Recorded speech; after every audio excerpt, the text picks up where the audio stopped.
What? A dinosaur miniseries that I didn't see during my childhood? How dare I?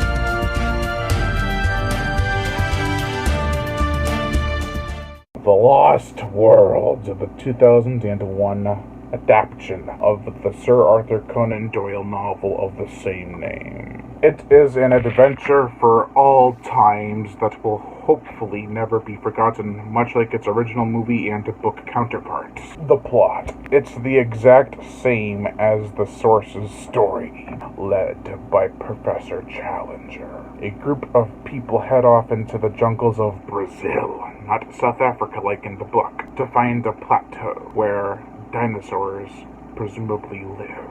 However, when they get there, they soon become stranded and must find their way back down. Along the way, they encounter life of the supposedly long dead kind.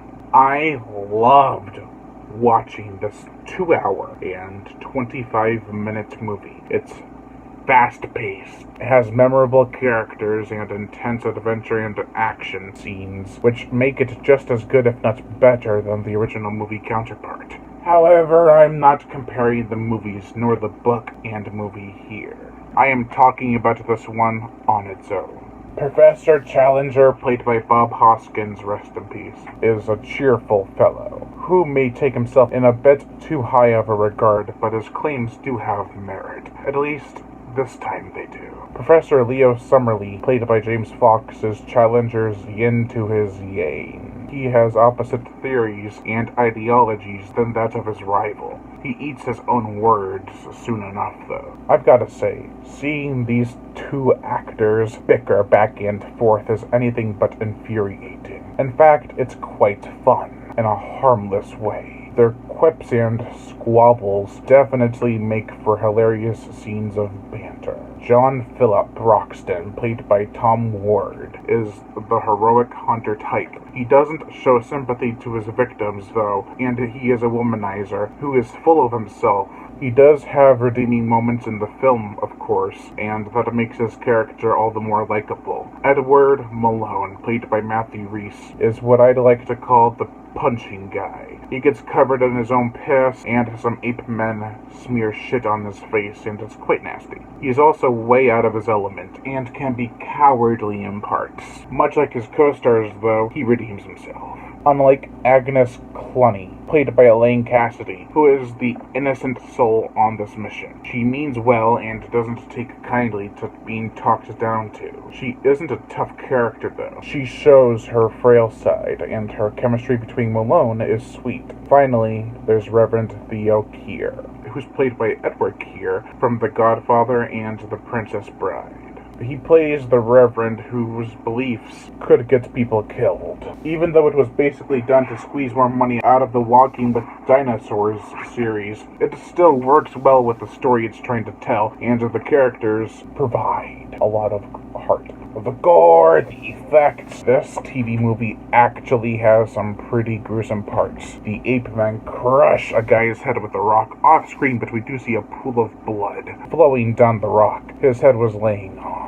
That same guy is ripped apart, and even his innards are shown being eaten by the ape men. A dinosaur rips apart some guy in gory fashion. There's a severed leg or arm dangling from the dreaded Allosaurus' mouth, and there's a little more here and there, like a spear going through the snout of a dinosaur. It was a really cool scene. Speaking of Walking with Dinosaurs, the effects were done by the same team who worked on that show. Also, the ape men are the highlight. They are in a full-bodied suit and look intimidating. The CGI is either very well done or a bit shaky depending on the scene. I give them credit, though, considering this was only 2001. I'd put the CGI grade level up there with the first 3 Jurassic Parks. The motion picture soundtrack, Rob Lang gives us an adventure score that is grand, epic, and beautiful. It's reminded me of the Jurassic Park series. That is not a bad thing with the sound this musician composed. I have to say it. While I really enjoy the original, I really loved this mini-series/movie. For what it's worth, it feels more earned when it comes to character development and traits. Also, the effects and the music are both solid, and the pacing is tight, and that is something you definitely need in a 2+ hour flick. Overall, I give The Lost World a 4.5 out of 5. Lion Brian Gatto, host of Horror Show Entertainment. Make sure to like my Facebook page in the description below and leave comments and subscribe.